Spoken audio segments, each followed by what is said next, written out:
Welcome to the Goodyear City Council meeting. We're excited to have you be a part of this important public process.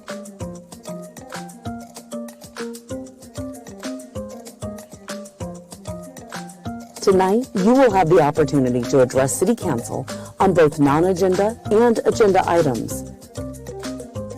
The agendas and the speaker request cards are located on the tables outside of council chambers. You must fill out a speaker card in order to address the City Council. Please hand in your completed card to the City Clerk before the start of the meeting. If the meeting has already begun, please hand it to any city staff. You may also check the I do not wish to speak option on the card. This allows you to still voice your opinion on an item on the record without having to speak. Public comment on a non-agenda item will take place during the citizen comment portion of the evening. These are items that don't appear on tonight's formal agenda. The City Clerk will call your name when it's time for you to speak. At that time, please approach the podium and state your name for the record. We ask that you speak clearly into the microphone. You'll have a maximum of 3 minutes, and there is a timer visible from the podium. When the light changes from green to yellow, your time is coming to an end. When the light turns red, your time is up. Note that you may also choose not to speak if other speakers before you have said what you wanted to say. Shouting, cheering, and loud noises will not be tolerated, and violators may be removed for disrupting the meeting. Goodyear City Council meetings stream live on Facebook and YouTube, and online at goodyearaz.gov. Thank you for your participation in tonight's meeting.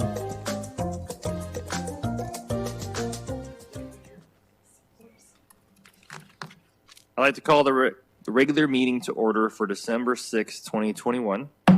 Please join Councilmember Campbell in the Pledge of Allegiance and Invocation.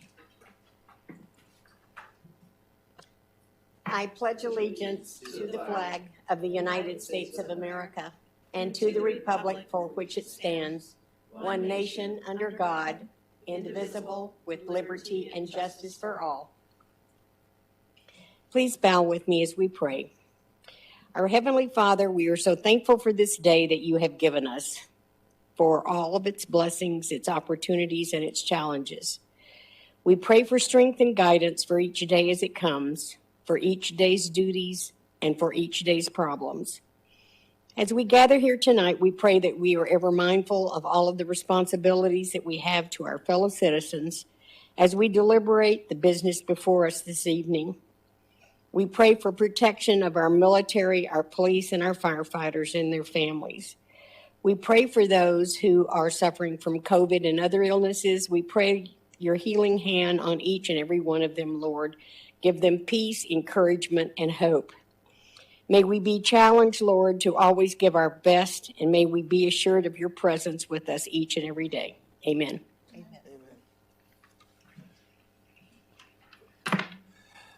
So Mayor Lord will not be with us tonight. May I have a motion and a second to excuse Mayor Lord? So moved. Second. All right, so I had a first for Councilman Pizzillo and a second for Councilwoman Keno. All in favor? Aye. Aye. All opposed? Passes. Now's the time for citizens who would like to address the City Council on any non-agenda item within the jurisdiction of the Goodyear City Council. Are there any speaker cards? No, Vice Mayor. All right. Does anyone in the audience wish to speak on a non-agenda item? Nope. All right. I will ask the City Clerk to please read consent agenda items 1 through 5 by title only. Number 1, approval of minutes. Number 2, adopt resolution number 2021-2195, approving the Third Amendment to the Development Agreement, providing authorization and direction for execution and providing an effective date.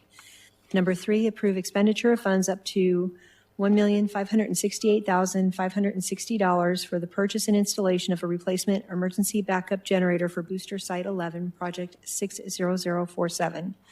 Number 4, adopt resolution number 2021-2191, approving the power of attorney documents and acknowledgement of terms and conditions for Ridgeway International, Inc. and John S. Connor Global Logistics providing authorization for the city manager or her designee and the city attorney to take any and all actions necessary in furtherance of the power of attorney, and providing for an effective date. Number 5, ratify the execution of the funded state and local task force agreement and approval of the Department of Justice equitable sharing agreement and certification. Thank you. Does anybody on the council wish to remove an item from the consent agenda? No. Can I have a motion and a second to approve consent agenda items 1 through 5? Second. All right. I got one from Sherry Loretano and another one from Councilman Pizzillo. All those in favor? Aye. Aye. Any opposed? All right. It passes. Moving on to business, I'd like to remind council to wait for a motion and a second before discussion.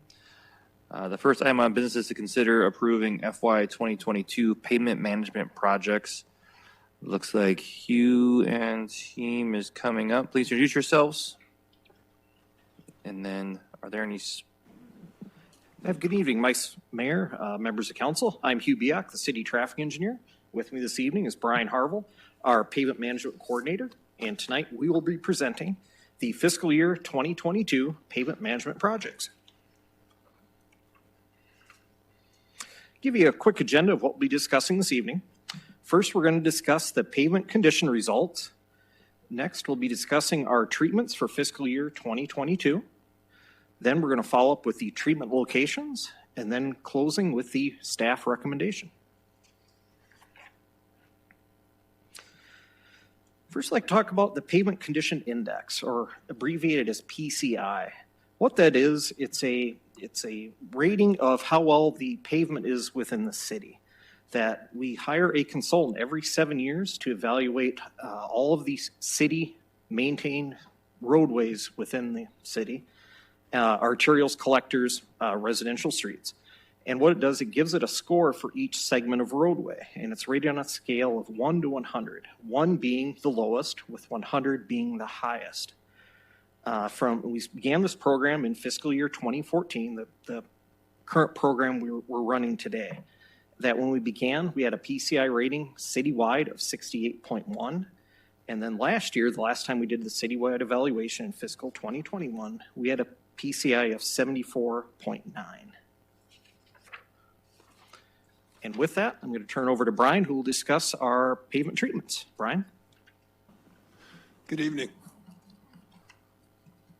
So we will be applying 3 pavement treatments this fiscal year. Oh, sure. We will be applying 3 pavement treatments this fiscal year.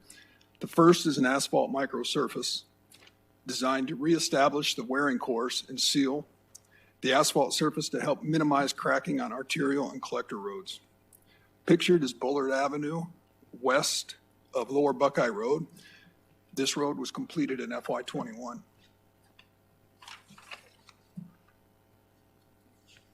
We'll be applying a slurry seal to various residential roads, and in some cases, a double slurry seal. This is designed to reestablish the surface wearing course and seal the surface on residential streets. Pictured here is a community in Canyon Trails, which was also treated in FY '21.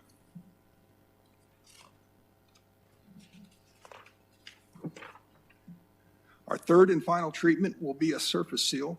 The particular product is Guard Top. This is designed to seal the roadway and extend the life of the surface wearing course. Pictured are typical results expected of this treatment.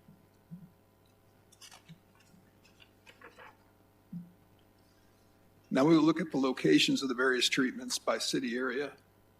North of the I-10, we'll be applying microsurfacing to the listed roadways.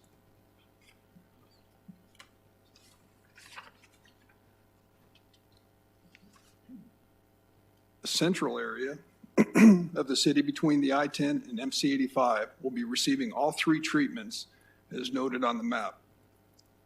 Wildflower Ranch, Legacy Ranch, and Curtis Commons will all 3 receive a double application of slurry seal, while the north subdivisions will receive a single application.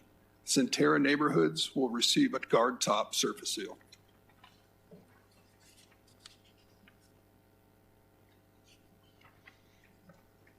Here we have Cotton Lane, which will be receiving a microsurfacing seal from MC-85 to the Estrella Parkway. This will include the Estrella Parkway roundabout.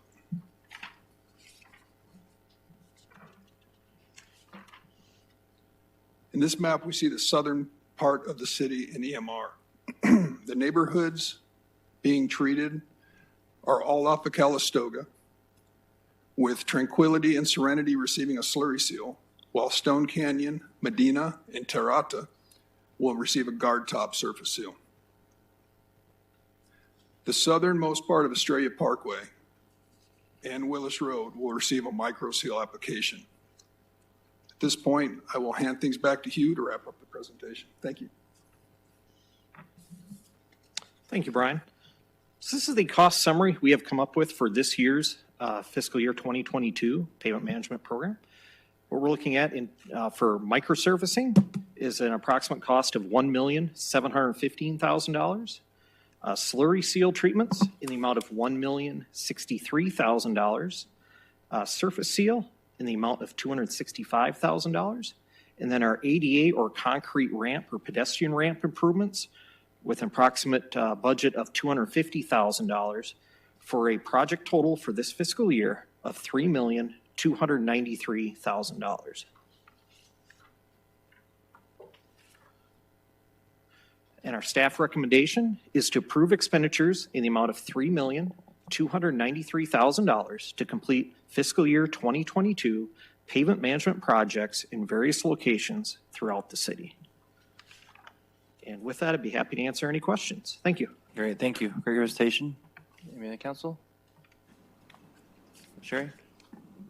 Well, thank you very much for your presentation. I think it's great. It keeps up the look of the city and everything. I do have a question, though, because I know our streets were done up in EMR just a couple years ago. And Did I mess something up? motion. Oh, thank you. Are there any speaker cards? No, Vice Mayor. Would anybody in the audience like to speak? Nope. Okay. I have a motion and a second to approve expenditures in the amount of $3,293,000 to complete pavement management projects in various locations throughout the city. So moved. Second. So, Ms. Campbell and Joe Bazzillo for the second one. It passes. All in favor? No, now I Never get mind. to Never mind. finish talking. That's that. Now we go to open discussion. Thank you. Now I'm going to finish. Sorry. Now, about that. Sherry, thank you. And what I noticed that like within a year, we get these big cracks back. Is that bad? Why is that? Is that normal? I mean, they're like you put your keys in there. They're pretty good size. What's, or is that just where we're at? Brian, do you want to? Believe it or not, your neighborhood was actually treated 7 years ago, which is the life cycle of that product. And the surface of it is still actually very nice. You do have cracks back. That's something that will come back. It is normal. So at this point, probably in the next 2 years, we will schedule a crack seal to be applied. Good news is the surface is still performing the way it should. And so the crack seal will be added and we won't need to put another surface for at least another 3 years. Okay, so that's a normal process of it. That is normal. Okay, because I had some people as they do these ask me that same question. I'm like, I don't know. So thank you. Unfortunately, I cannot cure cracking, but I can try to minimize it. I didn't know if that's because I noticed it seems to be more up by us rather than in other parts of the city. I didn't know if it's because it's your area too. Okay, I didn't know if it's because it's on the mountain or something. Yeah, cracks are going to be in every pavement that we have at some point. So, Gotcha. Thank you. All right, Wally? Okay, I've got 3 questions. Do we do a pavement management recommendation every year, or is it every 7 years? How are we scheduling this? Sure. So how we do run our pavement management program is every year we have a computer program or a model is what we call it, that we take into account the, going back to earlier in the presentation about the citywide inventory. We do that every 7 years for the entire city. We take that information, put it into a computer model. What that model does is age the pavement, does an approximation. We also obviously field evaluate it as well. But based on the results of that model and results we see in the field, and we weigh that against what our anticipated budget is, and that's how we divide up our treatments that we suggest to you this evening. Now, some of it, try to weigh it here. We try to also maximize the city's funds. So in other words, what you'll see is like this year, you won't see one of the treatments that we're not showing for this fiscal year, which is Cape Seal. We wouldn't have a lot of Cape Seal projects, but by increasing the volume or amount we have of microservicing or in this case slurry seal, we can maximize the city's dollars by getting a higher quantity of that done this year, and then next year we may see a reduced quantity of something else. So basically, we're trying to get the, if you want to call it volume purchasing, trying to maximize our dollars per year based on the treatment that we're using, if that makes sense. No, I can drill into no, it. never mind. Let me do it this way. Sure. How does this project compare, the total amount of this project compared to what we spent last year? I don't have the numbers from last year. Last year was a little different. We split it up into two different, we did a fall and a spring. Reason why is, I believe it was 2 of our contracts expired. I believe it was around the first of the year, and we didn't know what the pricing change was going to be. So we had to wait and break it up into 2. Well, maybe you can get that amount for me later. Yeah, I do believe it was very similar. I believe we had just slightly more money this year. I think it was around, do you remember, Brian, what it was last year? Each year it is right around 3.2 million is what ends up going into the treatments. This year, I know what it is because you just showed me, but I'm Right, saying it's last compared year's to was last year, also, was it the again, same we can get you 3.2? we can get you an exact Okay. number, but it was I just want close to to know 3.2. how quickly our costs are escalating to repair our streets so that we may need to take another look at our budget. The cost is going up, so Yeah. we're spending the same amount of money, and that's a whole nother question. Yeah. While we're still spending the same amount of money every year, we're probably getting less square yards Well, that's what I was completed. thinking. We may need to increase the budget so that we can do more roads if the cost keeps escalating the way it's doing.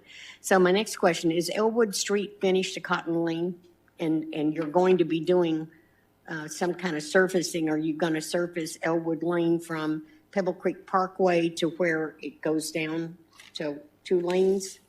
Or how is this working? I mean, what are you doing on Elwood? I know for sure it is treating the, if you want to call it the existing pavement that's been there for Yeah, 15 plus years Yeah. along Saraville Village. It's that segment that, I can't remember how many feet it is, like, I'm going to say 1,000 feet. I'm taking a guess here, 1,000 feet east of, I can't remember the road.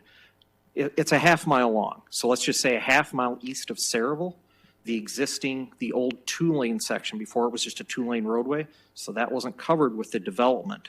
Also, they were, but you're not going to surface that. You're surfacing the other. So you we're would be surfacing the old asphalt that was out there, not the new part that was just constructed Okay, great. within the last 6 months. Great, okay. And then my last question, on one of your slides, you talk about the PCL of 68.1 and 14 and PCL of 74.9 in 2021. What does that mean?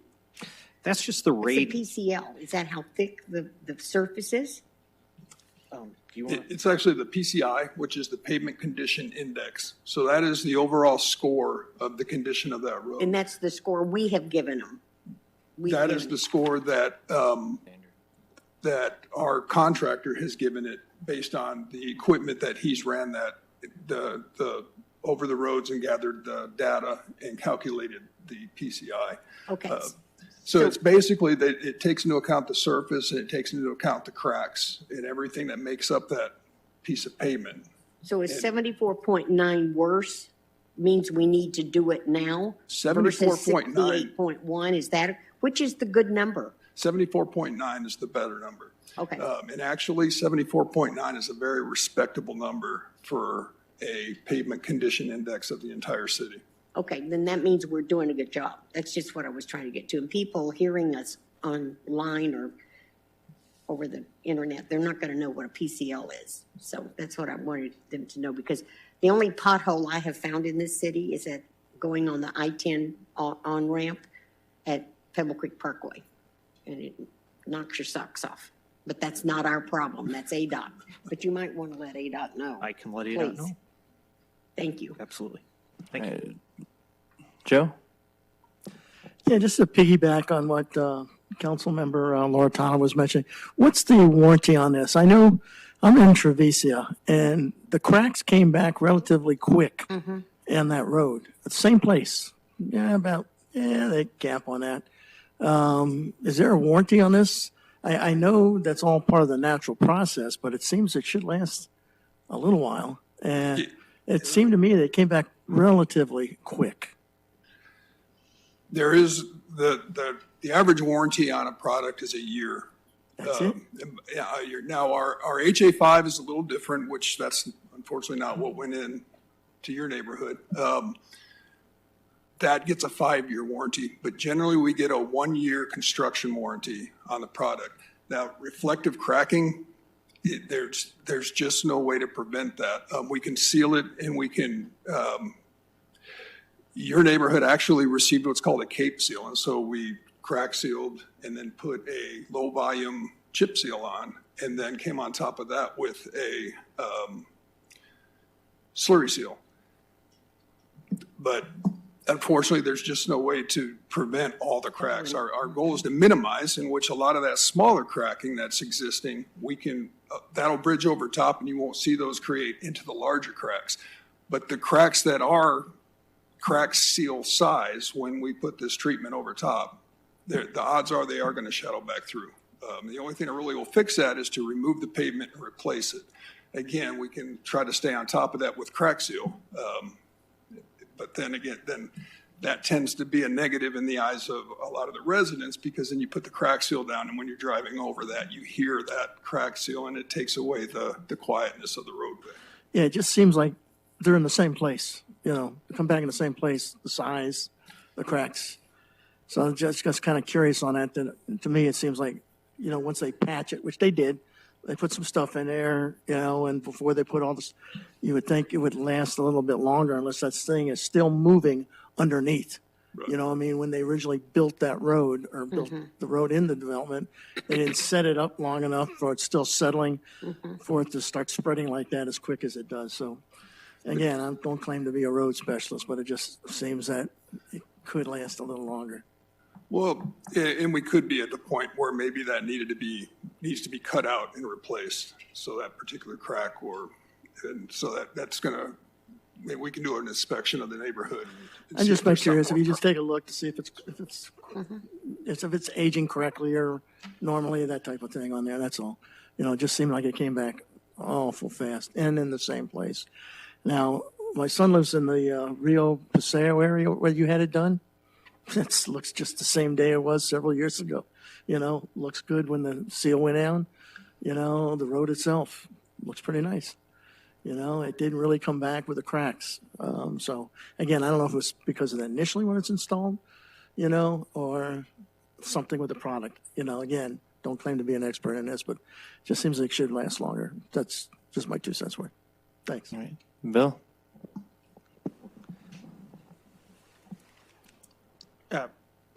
Just generally, first, a thank you. We've, I remember when we stopped doing pavement management, when we all got on in 2011, and I think our initial index back then was in the low 60s, if not the upper 50s. So the fact that we're at almost 75 is pretty encouraging and shows that what we've been doing has been working over the years. So I appreciate that. At some point in time, I mean, logic just tells us that we can't keep adding slurry upon slurry upon slurry, that we're going to have to strip these layers and the asphalt down and at what point does that start to happen? I mean, how far? So what are we looking at? You know, here we are 10 years now, and we've been doing, you know, we do these slurry treatments. So, and the reason that I'm asking is I go back to my days in Illinois, and we were tearing up subdivisions worth of asphalt streets, and people were without access to their homes for quite some time. So let's talk a little bit, you know, look into your crystal ball and what does that look like? Sure. So and you've said it, the way, obviously, at some point, we will run out of, it depends what kind of treatment's been put down, how many times it's been applied. Typically, we see it a little more on arterials first. If you remember back, I think the last mill and overlay project, or hot in place, what we went with at that time was Astoria Parkway, from Elliott or all the way down to almost the high school. Typically, when we get to that point, it's one of the treatments we use here is the microsurfacing. There's only so many layers that we can put down before it starts raising the profile of the roadway, and now you'll see a lip, so to speak, between the curb and the pavement. And that's when we get to the point where we have to start evaluating other alternatives. When it comes to our residential streets, a lot of it has to do with age. We have several older subdivisions in the city that probably has pavement 40 to 50 years old, and it's in failing condition. And I think, and our hope is handling that is to potentially take care of those needs through the CIP process. Because again, what was brought up in terms of cost by Councilmember Campbell is that to do a neighborhood, to do a mill and overlay or complete replacement would take, approximately half of this budget. So we, a sizable neighborhood would take a, very well a majority of our budget that we normally have for pavement management. So that's where we're hoping to, where we see those higher needs of when it comes to pavement replacement, not just treatment, is to hopefully go through the CIP process and get those taken care of and still allow us to continue with the pavement management program, just sticking to just treatments and keeping these numbers down a little bit so we can separate the two and not have to reduce the pavement management projects because we're just doing a full replacement in a neighborhood with some of these older areas. Well, and I think that is the important thing for us, I think, going forward is we've seen now the success of continuing with the pavement management program and where we were to where we are today, and you can't take a break from that. I mean, the roadways they're ongoing. So I think in these years that we, last year, this year, it looks as though we've got the financial resources to get ahead of it. And I'm not looking directly at you, Hugh, because I can't turn around and look at the manager, but I think we should be having that discussion about what do we need to do now in addition to while we've got some of this capacity to get those done, because it's not our staff that's doing it. We're going to bring a contractor in, and so it's really about how do we finance it. So I'd really like to see that get moved. That's number one. Number two is my question really is miles of roadway in the city. I would imagine that we knew, when I got here in 2001, we had 100 miles of roadway. And then in 2021, we have 400 miles. I mean, I hope we have some data that goes back to that. I would be curious to know what those numbers are as far back as you could go without hurting yourselves to find that information. Just so we have some idea, what are we talking about? Because, we sit here every year and go, yeah, okay, 3.2, that's fine. And we move on. But I don't think we have a really good appreciation for what has our road work network grown and how's it gone. And getting that information in the coming weeks, I think would be helpful. This discussion, I looked at it tonight and said, this should probably be on the consent agenda. We do this every year. But I'm really glad that we didn't do that we had this conversation. So thank you very much for that, and look forward to your CIP projects. All right. Oh, you have a comment? I could give you a look at the 2014 when we did our evaluation. Our lane miles at that time were right around 830, I believe 835 lane miles. Today we have 1,049 lane miles. So 1,000 since 2014. I'm sorry, what? 1,000 what? 1,049 lane miles today. Thank you. That's That's total. Yes, total lane miles. And is that our lane miles, or does that include all of the miles? That's our lane miles. Okay. That's city responsibility. Do you have the information going farther back?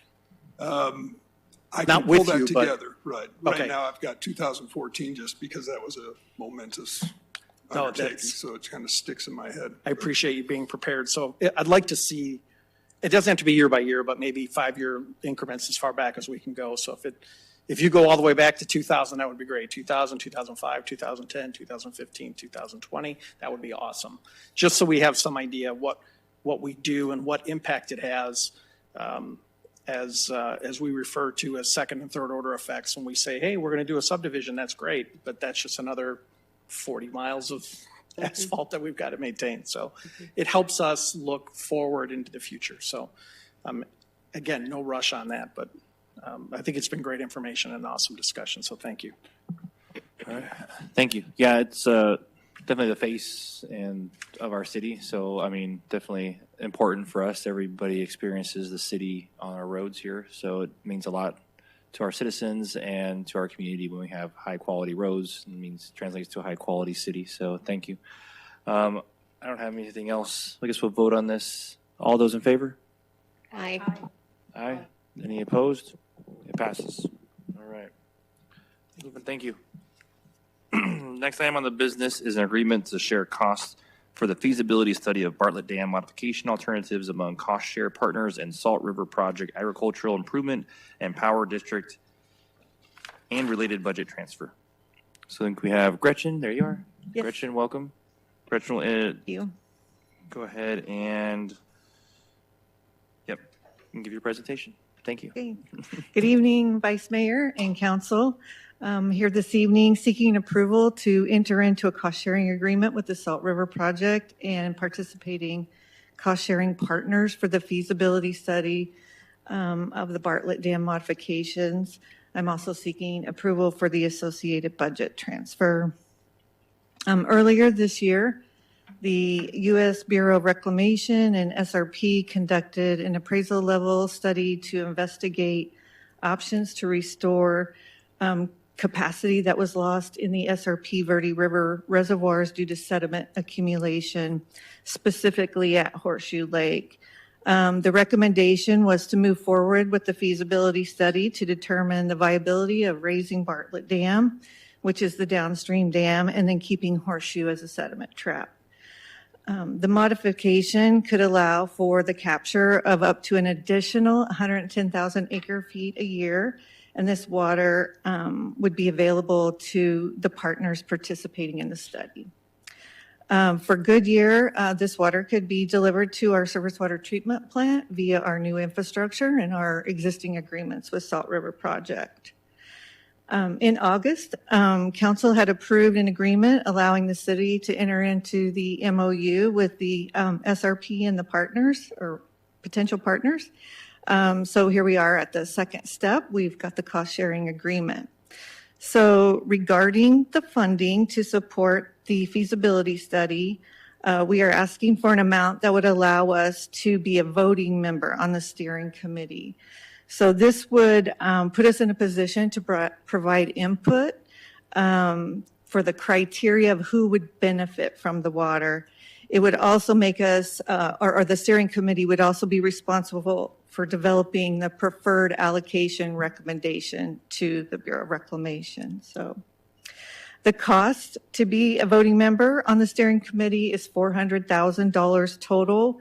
That's $100,000 a year for 4 years, which is the estimated time to complete the study. The first year's payment would be due in the first quarter of 2022. So we would be asking for the money to be transferred from the water operating fund balance as a mid-year project. This action would also authorize an ongoing $100,000 per year for the next 3 years in our base budget. So we are always looking for new and different sources of water to enhance and diversify our water resources portfolio. So staff recommends authorizing the city manager to take action to execute the agreement and approve the budget transfer. Thank you. Any speaker cards? No, Vice Mayor. Anyone in the audience like to speak? Can I have a motion and a second to authorize the city manager and her designee to take any and all actions to execute the agreement and approve related budget transfers? So moved. Second. All right. So Councilwoman Campbell for the first and Councilman Kano for the second. Open for council discussion. Bill? This is a great idea, obviously, for us moving forward. I will share the concern with council about how we're going to fund this. The budget transfer is perfect. Adding $100,000 to the base budget means we will add $100,000 to the base budget forever unless we unless there's an absolute guarantee that after 3 years, that 100,000 goes away. Because 4 years from now, when many of us are not sitting here, we will have forgotten the discussion about how did the water resources budget go up $100,000 when we don't have that fee anymore. So I guess I'm looking for some assurance of how do we, and I don't know that it necessarily comes from you, Gretchen, or Doug, but I need somebody to tell me that after 3 years, this will not be an ongoing expense that the future council is going to have to go through. Welcome, Doug. Good evening, Mayor and members of council. The way we would handle that is we have our budgeting software system called Questica, and when we enter items in here like this, we will put them in as Bartlett Dam year 1 of 4. And then next year when it gets rolled forward into it, it gets changed to year 2 of 4 so that we drop it out. As long as this kind of thing is not the norm, where it's just a handful of exceptions, we're able to manage it in that semi-automated, semi-manual process. And there is just a handful of these types of things right now. It's the same way we handle things like elections that are every other year, employee survey every other year. We've got just a file of different things like that, and then we manage them that way. And there's no danger of this becoming a base budget increase. And I guess I'm looking at this as this is really a one-time expenditure that goes over 4 years. So why would we handle this with ongoing money as opposed to one-time money? It would actually be listed as a one-time in there, and just for sake of our budgeting practice, it'll automatically be put into the budget the next year without having to be requested again, and then it automatically will be pulled out after that fourth year. Answers my question. Thank you. Great. Sherry? Thank you very much for the presentation. I think this is a really good idea to take some control of our water. Bill took care of the financial aspects, so I think this is a good chance, and there would be more chance for wet water out of this, correct? Yes. Okay. Thank you. Thank you. Laura? I also want to thank you for the presentation. I think it's really critical that we have a seat at the table in this discussion and being a voting member. So I'm hopeful that this will have a good result for the city of Goodyear. Thank you. All right, thank you so much. Yeah, more water is important, so thank you for looking at other resources out there to help our future water demands. All right, so we'll take a vote. All those in favor? Aye. Aye. Aye. Any opposed? Passes. Great, thank you, Gretchen. Our last item of business is to consider approving the Civic Square parking rights agreement and non-disturbance agreement. There he is. Laura's coming up. Please introduce yourself.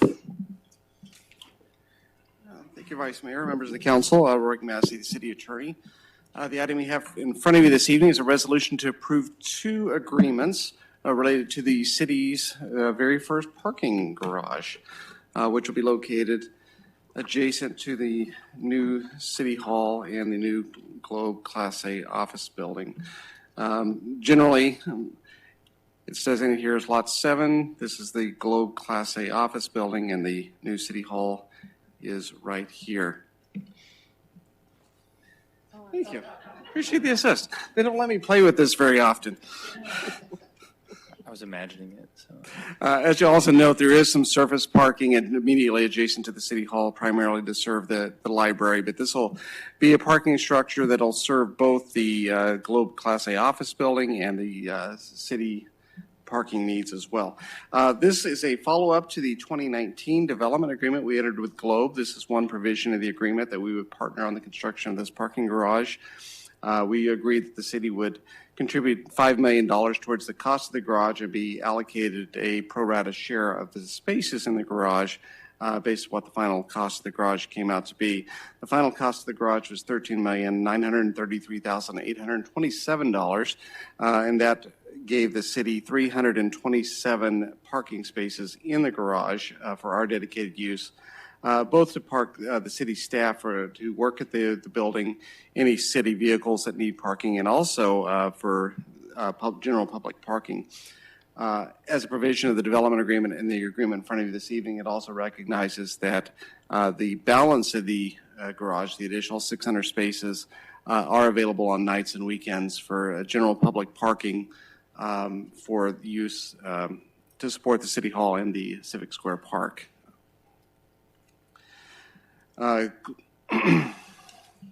The city will have a property interest in those parking spaces. We have designated in the garage which spaces are the city's already. They are generally to the west, closest to our City Hall. We will have an easement recorded, so we certainly have a property or an ownership easement, ownership interest in those parking spaces. The garage does have 2 elevators located between the parking garage Thank you. and the Globe office building. Thank you. This is the first floor. Meet you. Second floor, the dark blue are the city designated spaces. It's the third floor, and then up to the 4th floor are the roof. The building, the Globe will be the manager of the parking garage. They will hire a management company to actually operate the garage and perform standard and customary maintenance and operations of the garage, including sweeping, cleaning, that general maintenance.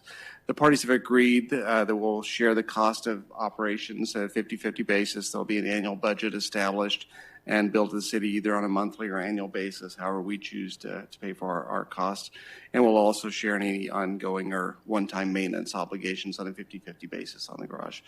It'll be ungated when the garage is opened. There is a provision that should the parties choose to install gates, which would result in a reduction in parking spaces, we will share in that reduction equally amongst the parking spaces if the parties choose in the future to gate the facility. There's also a second agreement in front of you. That's an agreement. It's a non-disturbance agreement, so it's called. That is with Globe's lender. That's since they have a secured interest in the parking garage related to their financing the garage.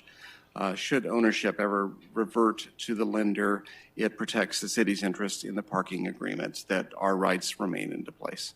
And with that, we would recommend that the City Council approve the resolution in front of you this evening, approving the parking rights agreement and the non-disturbance agreement, and I will answer any questions you may have.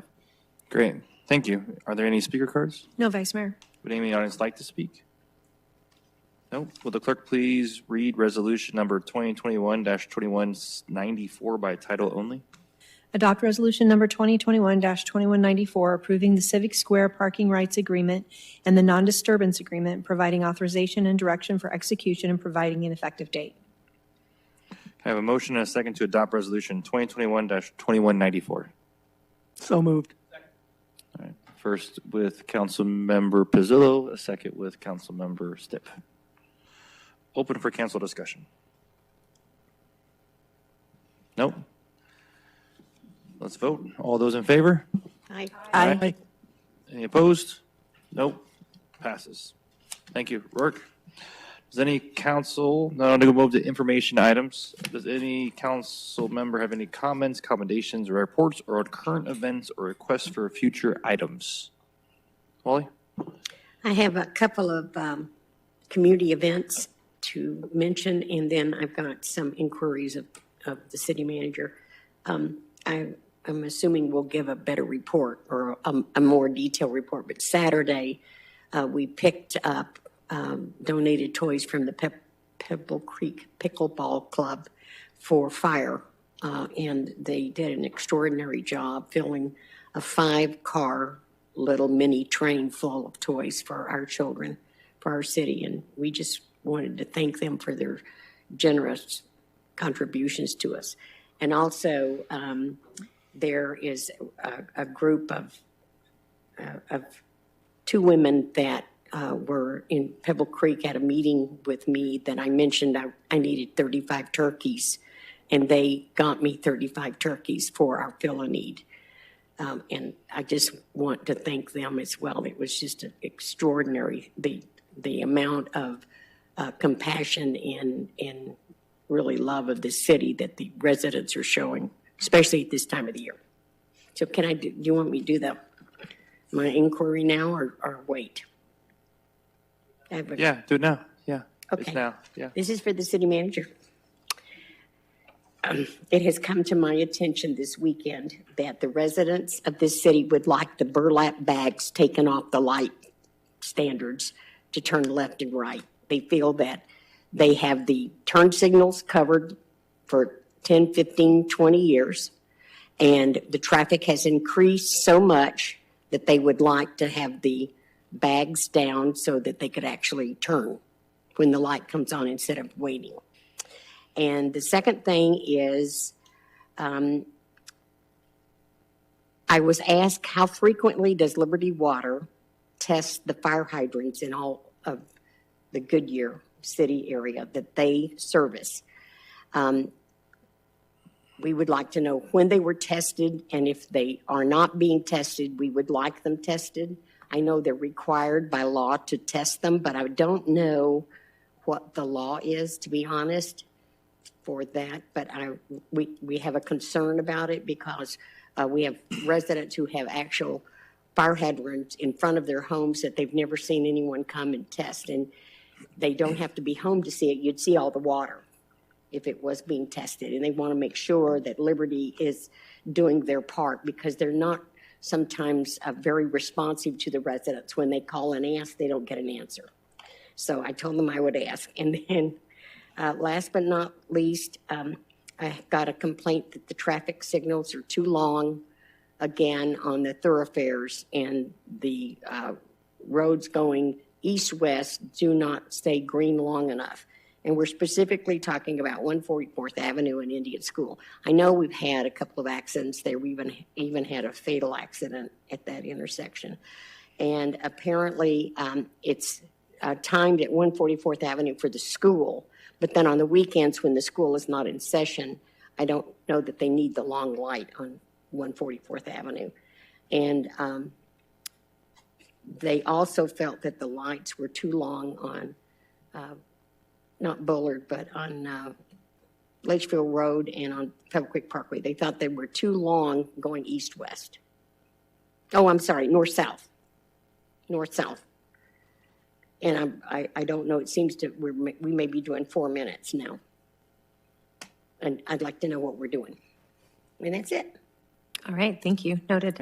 Anybody else have any comments, commendations, or reports from the council? She sparked something for me.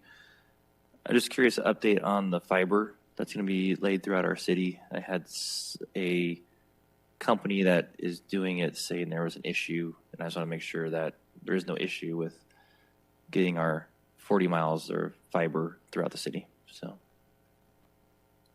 and then I saw some other people there too. Went to the Hanukkah celebration, so that was great as well to celebrate Hanukkah in our community also. And that's all I have. Anybody else? Okay, I'll turn it over to Julie. Do you have anything to report? I do. Sure Thank you, Vice Mayor and Council.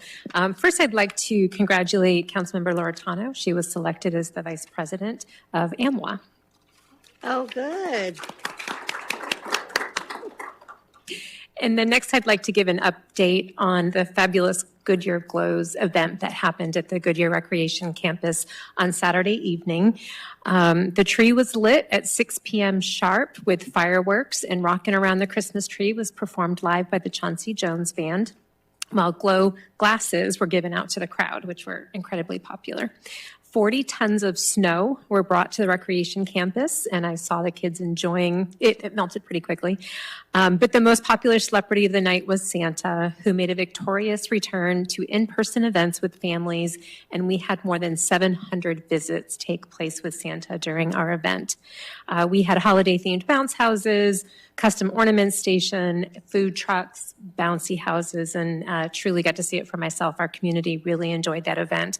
We estimate 6,500 people in attendance on Saturday night. Good turn. Thank you. Thank you. Yeah, it was a great venue to do that for this first year. So definitely well planned. So thank you.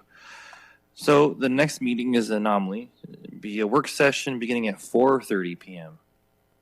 followed by a regular meeting on December 13th, 2021.